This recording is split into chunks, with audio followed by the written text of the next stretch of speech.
I'm going to wrap these pipes with the black exhaust wrap. If you'll notice, we put the Vance & Hines slip-on the end of their pipe. So it uses the stock header pipes. And I removed the heat shields from these. I wouldn't do that again if I had to do it over because it was just too difficult to get them off. I think I would just wrap over the heat shields. And then if you'll notice, I put the exhaust wrap in a bucket of hot water or just warm water and let it soak for a while. And that way it makes it a lot easier to wrap if it's wet. So we're going to go ahead and get started. I've never actually done these pipes before myself, so this will be interesting. I removed this floorboard from the right side of the bike. It just makes it easier to wrap this section right through here. Now these are the two bolts. They're locking bolts, so it takes a little bit of effort to get them out, so don't be alarmed if they're hard to undo.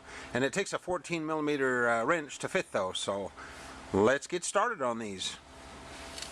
I think I'm going to wrap this section and then up this section here first, and then I'll wrap from here forward. Because that way it's going to use quite a bit of tape to wrap the forward section. So let's hope this works out okay. Oh, you'll notice one other thing too. We give you some gloves with your exhaust wrap. It's important to wear these because boy, this stuff it's fiberglass tape and it's really sticky stuff. You'll itch and your hands will kill you. So make sure you wear the gloves. Okay, if you'll notice, I've looped this through 2 or 3 times before I get started. There's the end. I do that so that I don't have to loop it around quite so many times to get it going. So I do that, and then I'll show you how to get started. Okay, I start by tucking the end down in this back here because it's just kind of a hollow spot. So tuck that down in there, and then just pull tight on this first section, and start wrapping. You know, leave a little bit of a gap here. I mean, a little bit of an angle. And then I pull this over, and I'll do the next one. Pull it nice and hard. That way it'll stay nice and tight as you go. Now there's an oxygen sensor right here, so we'll have to deal with that. I've gone up really close to the oxygen sensor right here on this edge of the tape. So what I'm going to do, I'm going to just continue on, pull that really tight.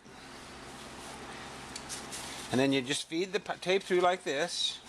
Then you'll have to pull the tape through as you go like this. It seems awkward, but it actually goes faster than you think.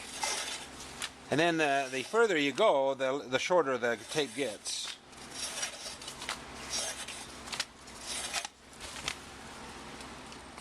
Okay, if you'll notice, I've looped this over here, and then I'm coming around the back side here.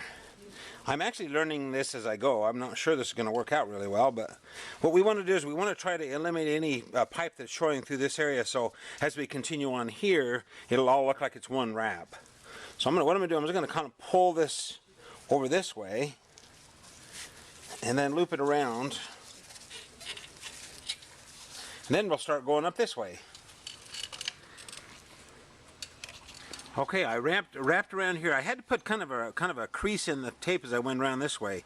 You have to pull really hard to get it to kind of fit tight, but keep finagling with it, and you'll get it to look real nice around there. So, and then from here on, I think it'll be pretty easy. We'll just make this look like one solid wrap going forward. Well, pay attention to this too. You'll notice I've gone under the pipe and over the top. Do the same thing on the pipe down below as you wrap that. You'll go under the pipe, and you want to go the same direction so that the tape looks the same. Okay, and there I made it all the way to the top. Now you don't need to get ridiculously close here to the top, because if you ever have to take your exhaust off, or a mechanic has to take it off, he has to be able to get to the screws. So what I did is I went ahead and cut the tape about there, just enough to where it'll fold on the underside. And then I'm going to put this wire tie around the tape there. If you'll notice on the wire tie too, the little bulge is to the top, and then it takes a minute to get the wire tie to go through there. You have to fiddle fart a little bit with it. I'll show you that in just a second. Okay, I'm going to pull that as tight as I can. Pull that really tight. Hold that little clasp there, and then just bend that over. Bend the wire tie over like that. Okay, then what I do, I take some wire cutters, and I just snip the end off there. I usually leave about an inch or so. Go ahead and cut that. Now what you have to do, you have to squeeze it really hard.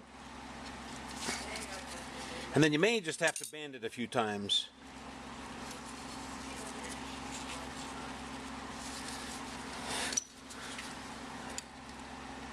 It may be easier just to bend it while it's in the pliers.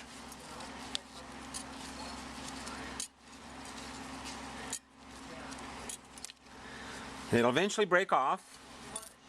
Okay, then what I do is I just fold the end over like this. I fold that over and I take my wire cutters and I just squeeze that.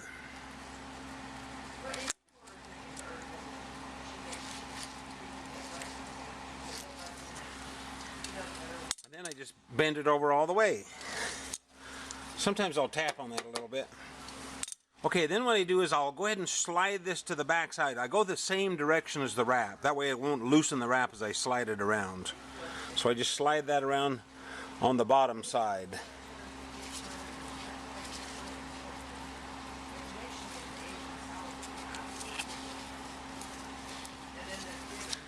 And sometimes you can move this just a little bit to straighten it out. And then I'm going to put one more up here too. There I have it. I got the first section all wrapped. If you'll notice, I used the 2 wire ties to the top there. That looks really nice. It's pretty even, you know. It's kind of, you want it as perfect as you can for an imperfect look. How's that? Okay, I've looped this around just like I did on the others. I loop it around 2 or 3 times, and then you'll just kind of have to keep working this right through here. It's kind of a stinker, but I'm trying to get it to where I don't see any of the pipe coming through. If you get a little teeny spot, you might take some flat black paint when you get finished and touch up that. Just put it in that area where you see a little bit of the pipe. But I'm continuing on here, and it's looking pretty good.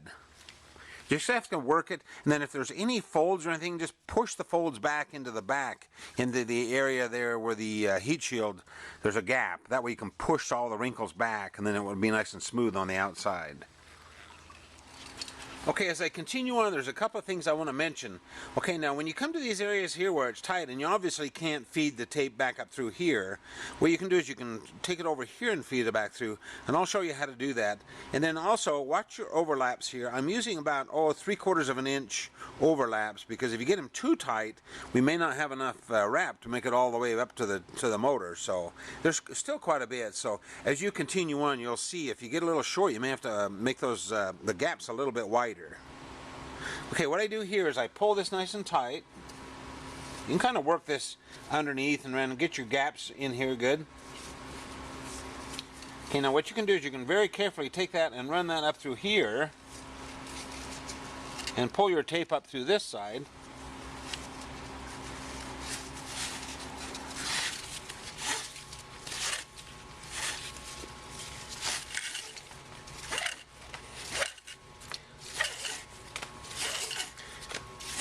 It's a little bit time consuming, but it goes pretty fast. Okay, then as you wrap that around, make sure that it doesn't twist. Make sure that wraps around there like that. Make sure it's... And another thing, make sure you don't catch something on the back here. Make sure you feel it. Each time you wrap, make sure you feel it back there. Make sure you don't wrap around something on the motorcycle.